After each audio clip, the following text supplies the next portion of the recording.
tropske praže in bujno rastlinstvo. Vse to je mogoče najti na rajskem tropskem otoku, imenovanem Ilha Grande. No, prav tam je v tem trenutku naš kolega Marjan Šrimf, ki ga že zadnjih nekaj tednov spremljamo med popotovanjem po Južni Ameriki. Mario, dobro jutro. Dobro jutro, Matej, in lep pozdrav vsem gledalcem oddaje Dobro jutro z Ilhe Grande, ki je dejansko takšen, kot si ga ti opisal. Mario, kot rečeno, se tale otok nahaja v neposredni bližini Brazilije, praktično je brazilski otok. 39 stopinj Celzija je tam v tem času, skratka, skoraj da mal preveč vroč raj za naše trenutne razmere. Ja, res je, teh 39 stopinj je bilo pred 2 dnevoma. Tukaj je temperatura poleti, čeprav so v nedeljo prišli na tako imenovani zimski čas, kar je malce nenavadno, ampak temperature so zdaj okrog 32 do 35 stopinj Celzija, kar so midva s snemalcem Robertom Krafogom še posebej občutila na svoji koži, saj so šla pred včerajšnjim preko enega od večjih hribov, kajti ta otok je gorat. Sva šla do slapov, ki jih je bilo treba posneti, in seveda tudi deževnega pragoza na drugo stran, in to 2 uri navkreber, in takrat sva skoraj spustila dušo, ampak potem, glede na posnetke, ki sva jih naredila, se vseeno izplačalo. Sicer pa je ta otok zanimiv po tem, da na njem sploh ni prometa, ni cest, imajo 3 avtomobile, in sicer je to policijski, gasilski avtomobil in pa reševalno vozilo, ki pripelje ob morebitni nezgodi koga do pristanišča in od tam ga oskrbijo, da gre z ladjo do obale, to je 1,5 ure vožnje in še potem 2 uri in 15 minut do Rio de Janeira. Skratka, ta otok je, lahko bi rekli, biser v Atlantiku. Pred 8 leti so snemalcem Damjanom Krajincem posnela film oziroma dokumentarni felton Biser v Atlantiku o otoku Fernando de Noronha. To bi pa lahko rekli, da je to biser v Atlantiku številka 2 z eno precejšno napako, da je preveč obljuden, preveč je ljudi tukaj, čeprav je število limitirano, saj imajo samo 3000 postelj v pavsadah, to so tekoče, katerih lahko prihajajo turisti sem, to so tudi glavne Brazilci, pa tudi iz celega sveta vidimo ljudi tukaj. Mario, o Ilhi Grande bova še kakšno rekla v nadaljevanju. Zaenkrat se vrniva nazaj v São Paulo, namreč pred nekaj dnevi sta se snemalcem Robijem ravno tam mudila tudi tam Slovenci, zelo uspešni podjetniki. Točno tako, v São Paulo sva se sestala najprej z našim gospodarskim predstavnikom v tej državi, Ivanom Majcnom, ki je kot gospodarski svetnik Ministrstva za zunanje zadeve. V Sloveniji pa ga poznamo tudi kot zadnjega predsednika uprave Preventa, ki je poskušal takrat rešiti, kar se še rešiti da v Preventu. No, zdaj je tam v samem São Paulo, skrbi za odnose naših gospodarskih podjetij z brazilskimi, kajti to je za našo državo silno interesantno, pa ne samo za našo državo, tudi za vse evropske države, kajti veliko se govori tukaj o krizi v Evropi.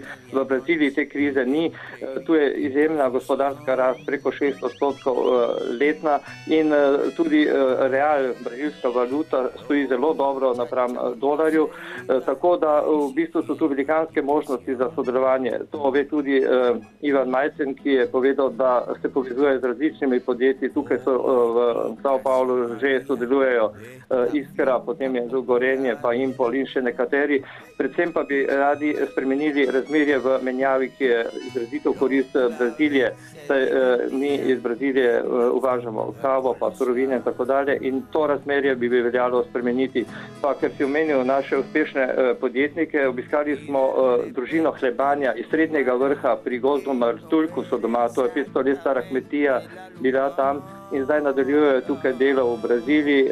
Mirko Hlebanja ima tovarno za 180 zaposlenimi, izdelujejo različne kovinske izdelke za avtomobilsko industrijo in tako dalje. Trasiral pa mu je pot njegov oče Francesco in brat Janez Hlebanja, ki sta postavila temelje te družine, in zdaj bo njihov eden izmed družinskih članov postal tudi slovenski častni konzul v São Paulo. Mario, toliko o teh resnih stvarih, pa če se vrnemo nazaj na Iljo Grande, prej smo že videli nekaj posnetkov živalstva in pa rastlinstva Brazilije. Kot rečeno, so tukaj tropske plaže, bujno rastlinstvo na samem otoku. Je kaj posebej zanimivega, kaj posebej nenavadnega, kar se rastlinstva in živalstva tiče na tem otoku še posebej? Ja, no, ravno včeraj sva s čolnom se odpeljala do najlepše plaže, kot ti pravijo, Lopes Mendes tukaj. To je 3 kilometre dolga plaža, ki bi lahko konkurirala za najlepšo plažo na svetu.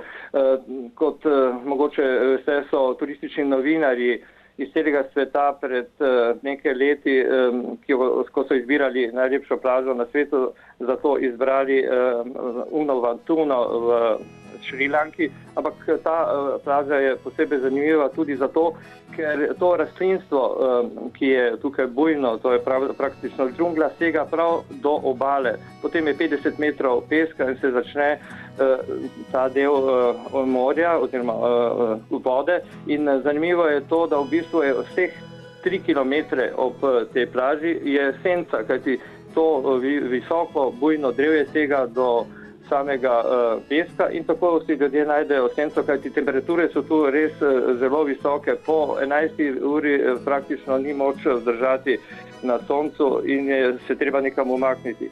Ker si omenil tudi živalstvo, tukaj so tudi različne opice, veliko je ptic.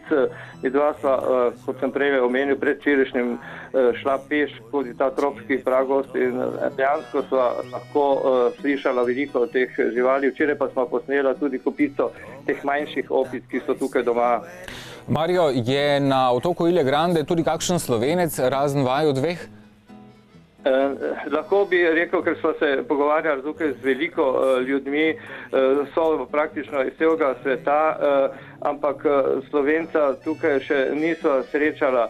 V bistvu gre za to, da je lahko v času sezone na tem otoku največ 60 000 ljudi, kajti imajo v bistvu 3000 lečišč v 150 fasadah, kot sem povedal, to so te hišice in dejansko tukaj ni kakšnih večjih možnosti za delo, razen seveda v turizmu.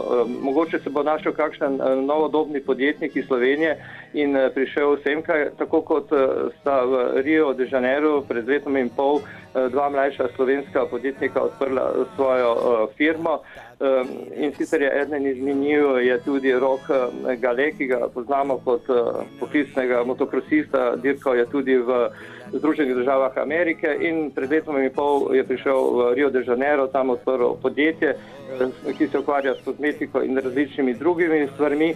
In to je prav zanimivo, da poleg staroselcev, ki so prišli sem v Brazilijo takoj po drugi svetovni vojni, nekateri že med obema vojnama, prihajajo zdaj mladi ljudje, ki glede na krizo pri nas, tako kot v Avstralijo, odhajajo zdaj tudi v Brazilijo. To smo tako videli v São Paulo, kot tudi zdaj tukaj v Rio de Janeiro in še v nekaterih drugih mestih te velikanske države, ki ponujajo danes res dobre možnosti za uspeh in tudi zaslužek. Marjan, najlepša hvala za danes. Kot rečeno, se kaj kmalu vidimo tukaj v živo, tudi v našem studiu, namreč pot nazaj vaju čaka. Naj bo kar se le da prijetna.